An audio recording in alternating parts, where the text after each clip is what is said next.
Welcome to the Earned First podcast. This is Arun Sudhaman, founding editor of Earned First, and I'm really happy to be joined today by Isabelle Demaude from the Hoffman agency.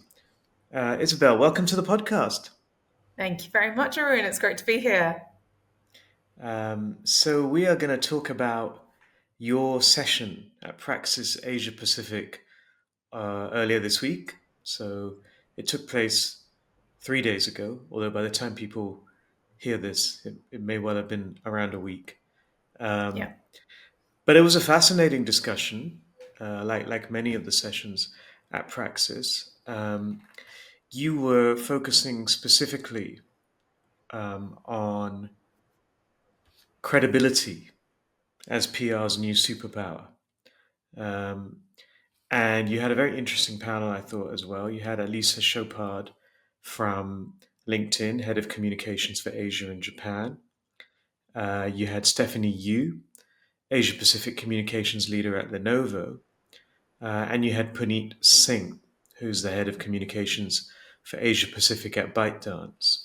Um, Yes. and I wonder if perhaps you could get us underway, perhaps by just giving us a little context into just the sort of idea behind the panel itself and what you were looking to uncover. Well, I think that's a great question. And I think what it boiled down to for us at the beginning was a discussion around what does it mean to be credible in today's landscape. There was a story that Mm. inspired me personally, it must be about 6 months, 9 months old now. But I don't know if you'll remember that a few months ago when AI content was really starting to reach that inflection point and everyone seemed to be using an AI tool in their content creation, there was a saga that seemed to spark on LinkedIn called the M-dash witch hunt, for lack of a better term. Yeah, I don't know if you know yeah, about this, yeah. but I post on I LinkedIn think quite it's a lot. still ongoing. I feel like it's I think still it might ongoing. be. This, I yeah. don't think everyone's up in arms about it as much anymore, but it's a thing, and I'm still really conscious about it. For people who aren't aware Mm. that it had a name, because I didn't know that it was called an M dash, but the M dash is the Mm. hyphen's longer cousin, Yeah, I love and it. I like to think it's good grammar and creates lovely, beautiful content. But I come from a copywriting and editorial background, so of course I think this. However, the other people who also really like grammar, or the other thing that also really likes grammatical accuracy, is AI. And Mm. so the M dash was considered a hallmark of whether someone had generated their content on social media using generative AI tools or not. And we started seeing a spark of outrage in people's comment sections when they had identified M dashes in people's content saying, you didn't write this isn't your voice, a robot, an algorithm has developed this content for you, etc. And I mean, we can go into grammatical pedantry as much as we want, but I don't think that that's the point of this example. I think the point is that we have gotten to a stage where we are praising AI for its efficiency, its productivity, what it's going to be able to do for the communications industry in terms of being able to move us towards a more strategic direction, where our council deserves to be at the board and at the table, etc.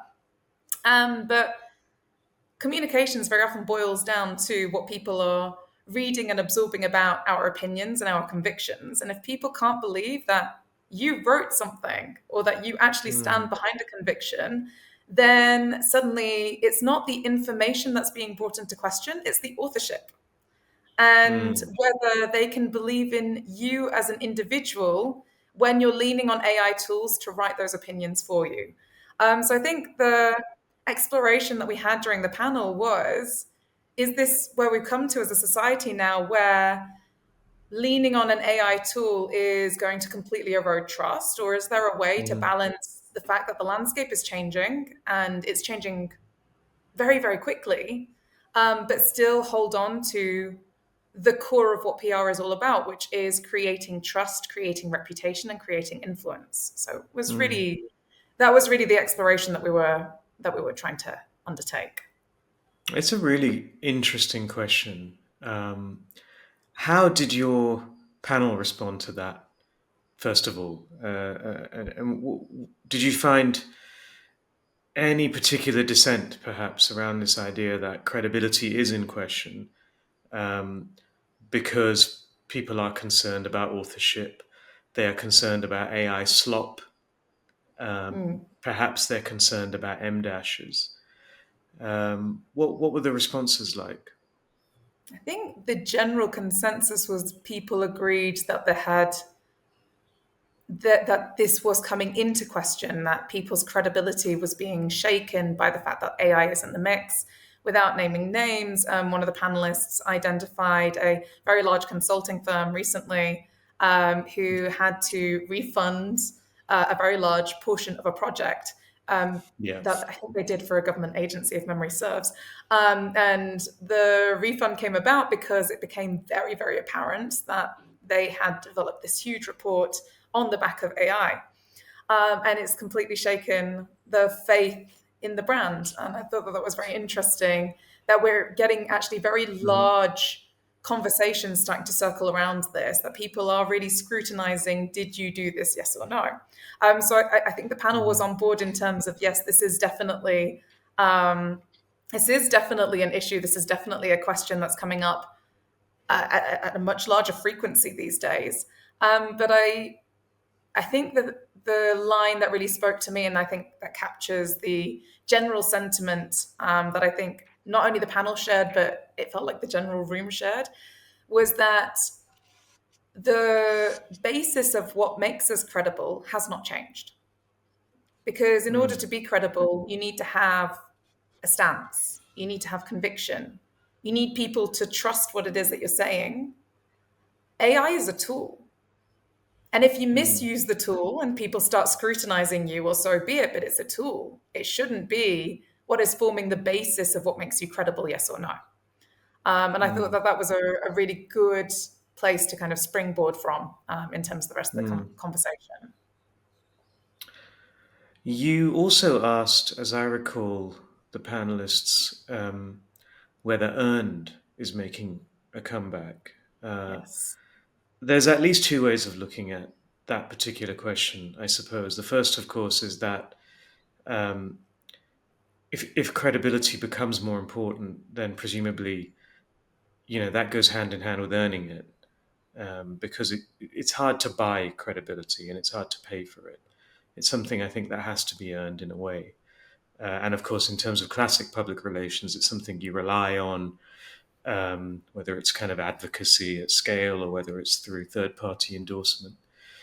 But of course, the second thing, which is maybe more of a newer phenomenon, is the rise of GEO, and the impact that authoritative media sources is having on LLM search, which would seem to indicate that earned is making a comeback, something we've heard really all year, Yeah. as a kind of potential savior for the public relations industry, if apparently it needs saving. Um, but I didn't think there was really consensus around this question, right? There was No, some disagreement there was not. There was as to not. whether earned There is was making. disagreement. Yeah. So what did you make of that? Take us through that, perhaps. Well, we had both ends of the spectrum on the panel, Mm. where one of the panelists in particular was very adamant that is not making a comeback, that the media landscape and the way that we consume insights and information is already so fragmented these days that Hmm. probably people are not going to make that swing back to earned, and that they're just going to continue finding new ways of consuming information that's not necessarily, at least not in the traditionalist sense, the way that you would look at earned media.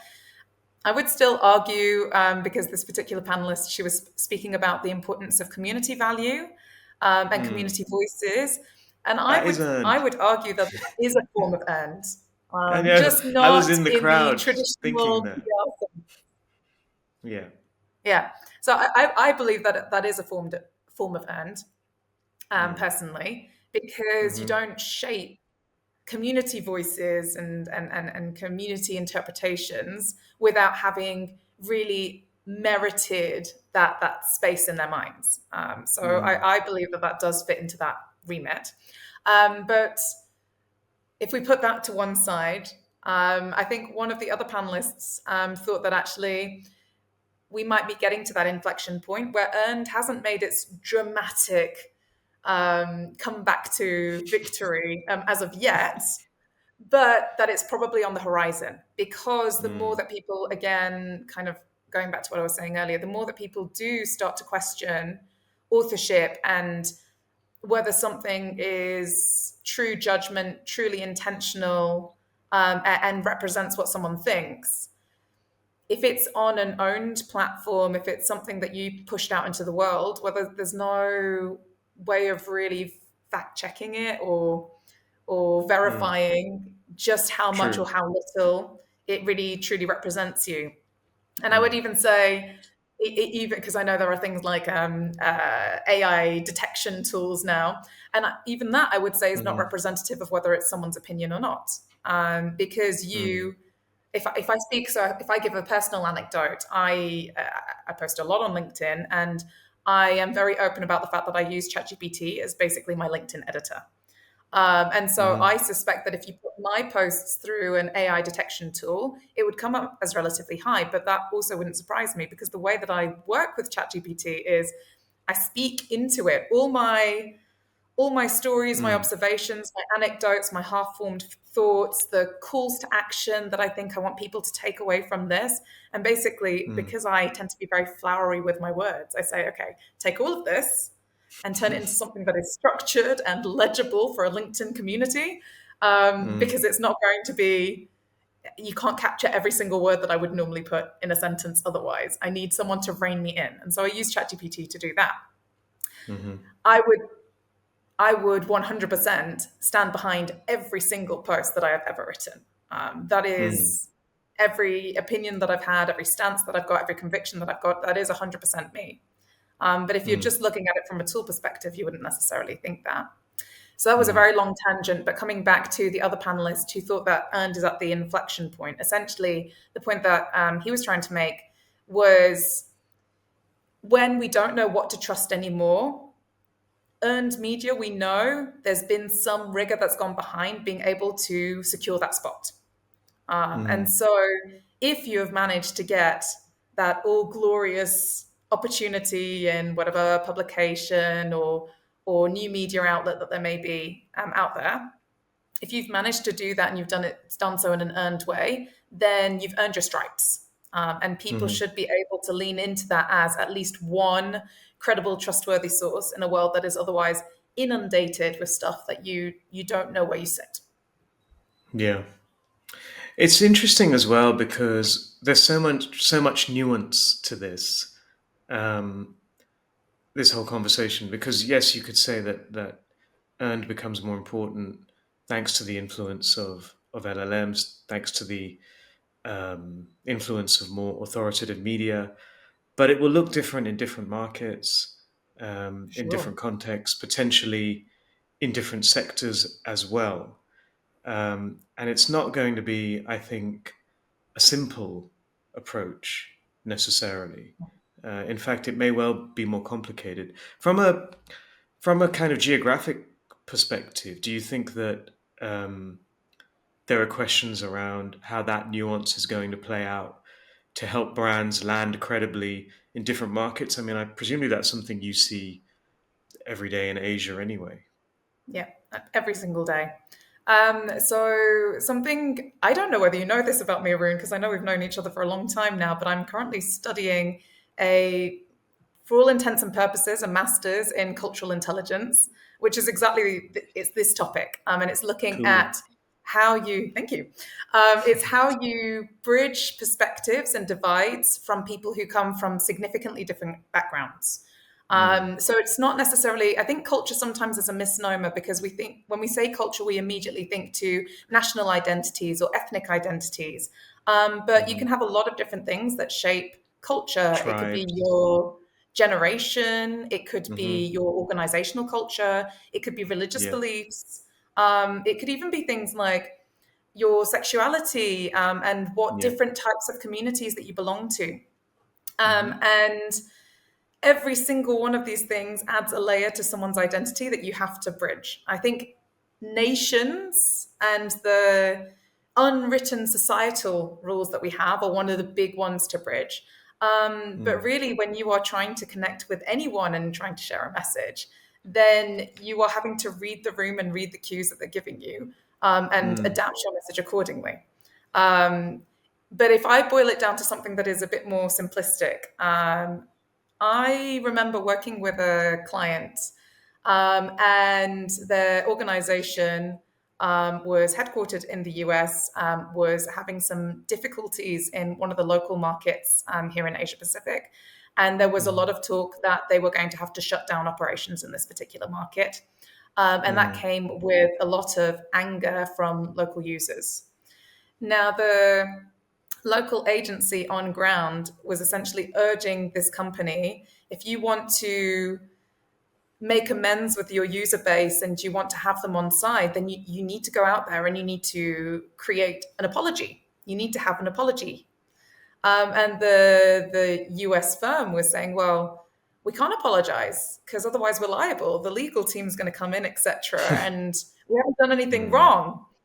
Whereas my Yeah, the team lawyers. was trying to say, well, culturally speaking, it's not about liability. It's not about whether you've done anything right or wrong. It's in our culture, we apologize first and follow up with all the facts and the realities of the situation later. But you apologize first, otherwise you burn the bridge. Mm. Unfortunately, in this particular case, the organization did not take heed, did not listen to the Mm. local council. And lo and behold, the backlash was quite significant. So they lost a lot of face and a lot of credibility in the region, because they Mm. weren't willing to. I don't know whether it's that they weren't willing to bridge that cultural divide or whether they genuinely felt like their hands were tied. Mm. Maybe it was more the latter than the former, but the point being that that lack of nuance led to Mm. a significant downturn for the organization in Asia Mm. Pacific. And that was a real shame because otherwise they had a very loyal fan base here, and people who really supported the brand. Mm. And when that collision happens, um, I think we're used to seeing global winning. Um, not to reduce this to a binary, but we're used to seeing perhaps global prevail. We're also used to seeing the lawyers prevail.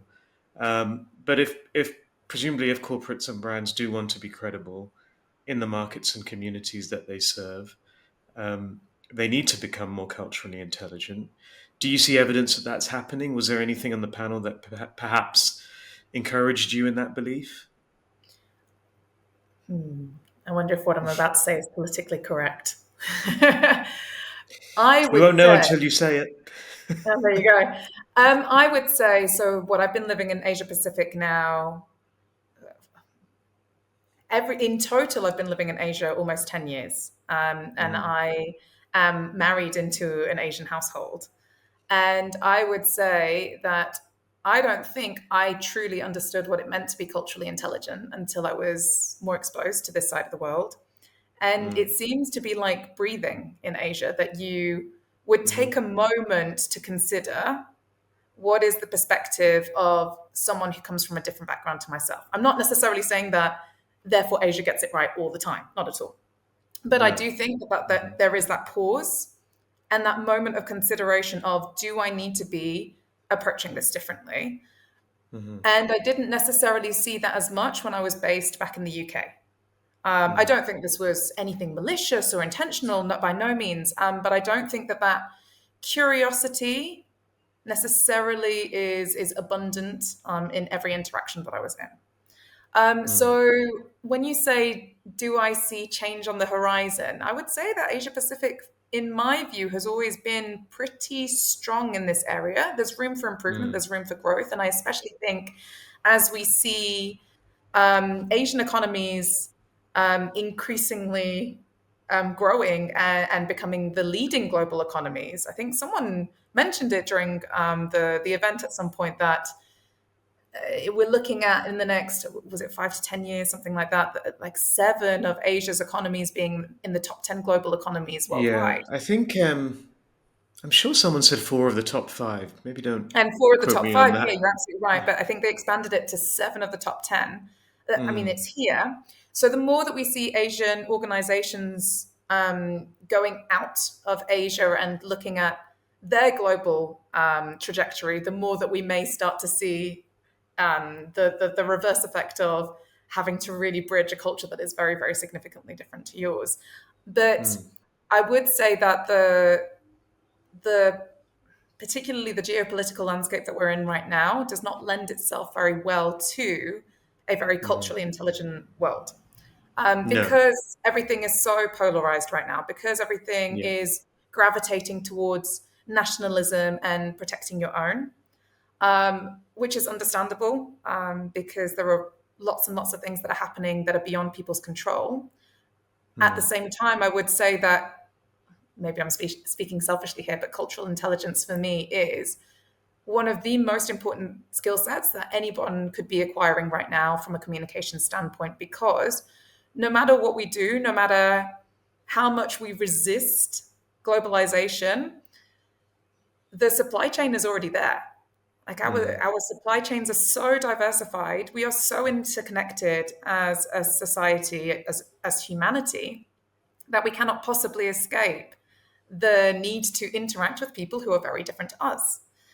So I truly think that that's going to be the mark of incredible communicators and incredible leadership in the years to come, and the very soon to come years, I would say. So my follow-up to that would be you had three very interesting brands on the panel, right? You had ByteDance, who are well known for being the Yes. company behind TikTok, a company that has been in the headlines for, let's say, cultural and political reasons in recent times. It is, of course, a Chinese company. Um, it's banned where I live in India. It's banned where I used to live in Hong Kong as well, which I always think is quite amusing. Maybe I'll eventually live somewhere that where TikTok is legal. Um, I'm you going have to get your LinkedIn. creator lens on. Yeah, actually, I'd love to yeah. see you doing TikTok videos, Arun. That would be very entertaining. Hey, you never know, man. You never I don't know. know exactly. So please Never enlighten rule it me. out. Um, no, I think I'm quite glad that I don't necessarily have to interact on another platform just for now. You have LinkedIn. You had LinkedIn, of course, who which is has become the kind of premier B2B um, social network, and then you have Lenovo, which once upon a time was a Chinese company, is now very global. Of course, it bought IBM. IBM's PC business, wasn't it, many years ago, and so it's kind of melded into a really quite a unique company, I think, in terms of its sort of geographic profile. Did you get a sense from any of them that they are grappling with these questions around cultural legitimacy and intelligence, and it's changing how they think about credibility in different markets? Hmm, I didn't get a particularly intense sense from any of the panelists at that time Hmm. that it was something that they were heavily considering. Of course, there are certain organizations among them that have had to face this at least in the past, and looking at that cultural legitimacy.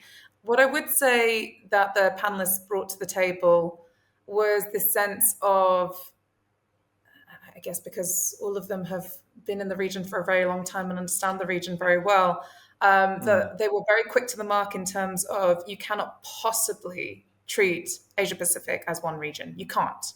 Yeah. It Right. is so diverse, so fragmented, that even having spent extensive time in any given market does not therefore preclude that you are an expert in said market. And really, that you should be taking the time to lean into people who are truly experts, who are truly local, and are going to be able to give you that perspective that otherwise you would not be able to get. So I think there was Mm. a real candidness about how complex it is to do communications in Asia Pacific and how Mm. carefully you may have to tread if you truly want to make impact here. That was the Mm, resounding sentiment that I got from the panel. yeah. Yeah, and that's an important consideration as well, right? Just take care, because that's also not something that always happens. I think there is often, Mm, there's a rush, there's a haste, and in this new AI dominated world, we can produce so much content, um, yeah, and I will often wonder: the more we produce, is it being accompanied by the same level of care always? yeah. That equation, can become a little lopsided, which is not ideal. Um, you asked what PR superpower will be in the next decade. What will humans do better than machines? Yeah. Was there anything that we will do better than machines? Well, I think the idea of doubling down on our humanity was what everyone seemed to Mm, agree on. So two of the panelists in particular, they seem to be. It's funny because they were the ones that had the most opposing views at several points, and yet on this last point, what is going to be PR superpower, they both unanimously agreed that it's the fact that we're able to listen. mm, And I think one of the panelists captured it very beautifully, this ability to discern. The thing is, mm, AI can give you reams and reams and reams of content. It's a fantastic brainstorming partner. It's fantastic at creating content to fill the void and to fill the spaces, particularly if your brain is feeling tired and fried and you can't think, how do I put something together? And I need to put it together quickly. But mm-hmm, and we've seen people fall on the wrong side of this as well already. AI cannot tell you what is ultimately going to be the right course of action for you because it cannot read the room, at least not in its mm, current guise. It cannot read the yeah. room. It cannot be there with you, noticing the subtle cues that we're getting from tone, from body language, from just understanding the person and their background, etc. It can't do that. Yeah. And so, being that mediator between okay, I've got all this content and all these ideas that it's thrown my way. But what is the golden thread here and what actually makes sense? If any of this makes sense, maybe it doesn't. Maybe it needs more reiterations, a lot more refinement. Maybe it needs an extra insight or piece of strategic counsel that it was completely lacking and that turns the whole thing on its head, etc. AI Mm, is not going to be able to capture that. It can't. mm, And so that's where I think not just as an industry of communications professionals, but as a society in general, when we're thinking about the skills that future generations are going to need, then that for me is the one that stands out on top. It's mm-hmm, how much do you understand your fellow human? How curious are you about them? mm, And are you going to be the one that helps to bridge the gap, or are you going to be the one that turns a blind eye and just pushes content out? I think the yeah. people who have that moment to think will be infinitely higher up the chain than those who just take it and push. We can't forget the relationship aspect of public relations. Yeah. And, you know, yes, AI tools are very good at many things, but how good are they at building, maintaining, protecting, and enhancing human relationships? Which is kind of what you had alluded to that several points in your last response, right? Understanding context, the history of a relationship, why people react how they do, and perhaps even the impact of culture as well. Um, so yes, I do think that relationship aspect sometimes gets forgotten. It's funny, Um, isn't it? Because it really is, it's the foundation of everything that we do in PR. But yeah, I guess in but so recent quick to years, a lot of the forget. way that the way that tooling has moved in PR, and this isn't Mm, an excuse, it shouldn't be an excuse, but the way that tooling has moved is, say, you mm, now have databases where journalists' email, contact details, yeah, etc., are listed, and sure, that hmm makes a distribution far easier, but yeah, then at you see scale. people skipping the step of, did you actually read what the journalist writes? Like, Yeah. do you Do you know their tone of know? voice? they care about. Yeah. Yeah. Do you understand their kind of, yeah, how they work, what makes them tick? Yeah, it's interesting, isn't it? It's kind of, we, in this sort of arms race towards content distribution at scale, content production, um, it's very easy to forget that human aspect. So I'm glad to hear the panelists did reinforce this idea of humanity, and I'm hopeful that that bodes well. Um, and then just finally to close, you did ask about cancel culture, I did. I did. I and went about there. companies. Yeah, you threw that one in at the end. I think they I thought they did. were I did. home. I did give They them a were heads home. up. I will say in Okay. my defense, I gave them a heads All right. up. Good. And Good. Good. they were good sports and decided to come along for the ride. But it was by far the prickliest Yeah. question that I could have asked. So are companies still willing to take a stance in today's polarized environment where people get cancelled at the drop of a hat, and there's so much backlash, it seems, against, well, wokeism for one thing, Mm. purpose for another, ESG perhaps in certain And I places. find all of this painful because I am taking over the diversity and culture group in the PRCA, the industry trade Oh yeah. body. Well, at So least they it's still something have a that diversity and they culture do, group. they That's do. good. We held firm, but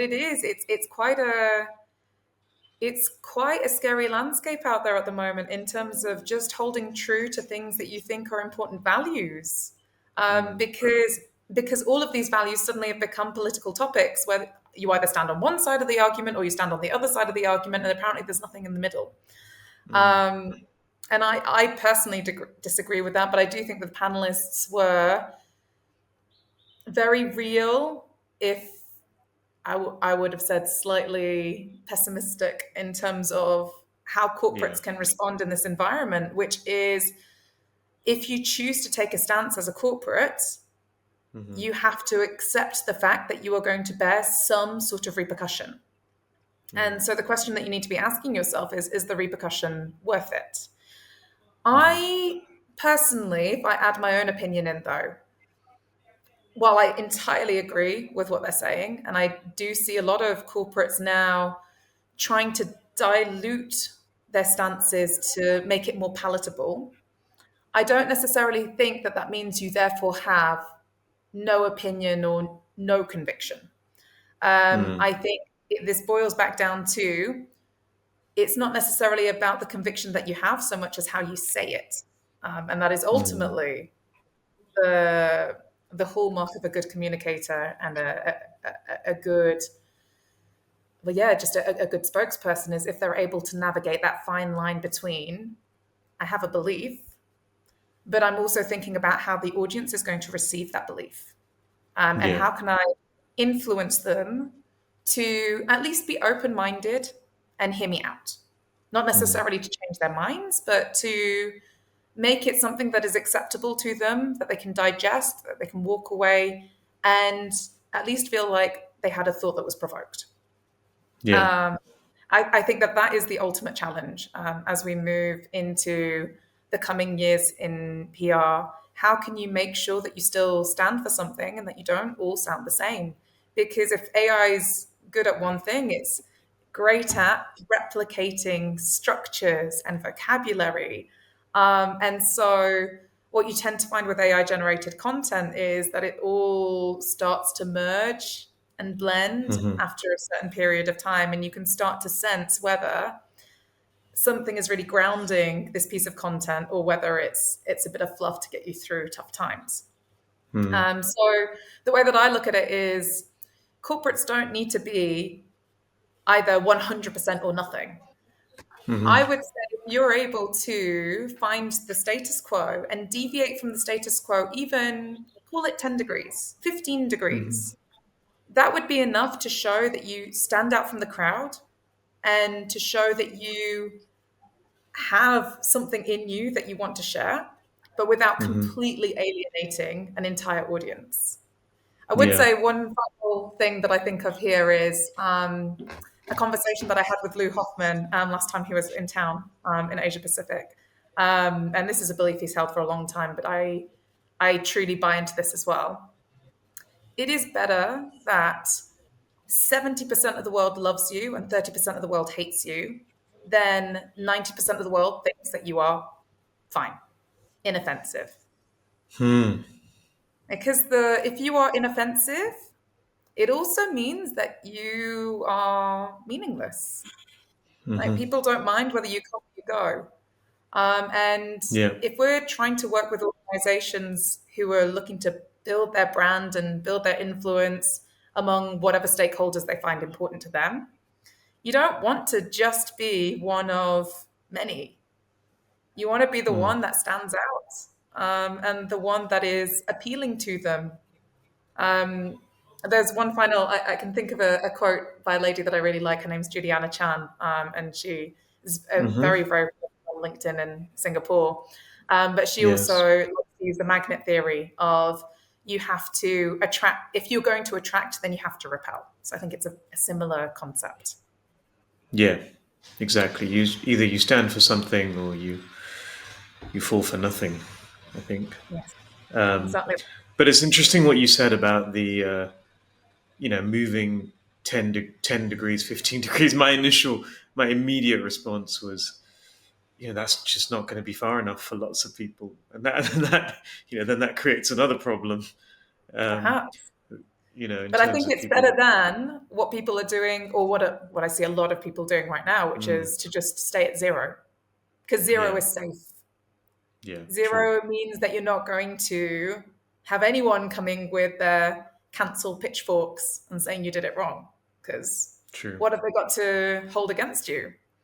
Yeah. So even 10 degrees, 15 degrees can feel like a brave step for I'm talking particularly from a corporate perspective. Hmm. When you're looking at individuals, or maybe you want to take even more of a bold stance to make yourself stand out. Oh yeah, Um, sure. I that mean, that I think. is that's Yeah. different when you're not necessarily being held against a bottom line and profitability and commercials. That you're Hmm. not looking after an organization that employs thousands and thousands of people, right? Hmm. 10 degrees can feel like a lot. Yeah, absolutely. Well, there's plenty here to be hopeful about. So thank you for Yes, that. thank you. Um, I'm glad you felt so. Yeah, I did. I really enjoyed the discussion, and I really felt that it kind of reflected, I think, an industry that is getting to grips with some of these questions, um, much more than let's perhaps 12 months ago, when I think there was, or even 6 months ago, when I think there has been a lot more angst. Of course, a lot of the angst is deserved, and we shouldn't shy away from it. But I'm relatively reassured that um, we are thinking about these questions and coming up with pretty good responses and models for how to behave and how to respond. So thank you for that. Thank you very much for moderating the session on Tuesday. Um, Thank you. and it's Thank you been for a having pleasure me. having you on the podcast. Thank you very much, Arun. It's been a lot of fun.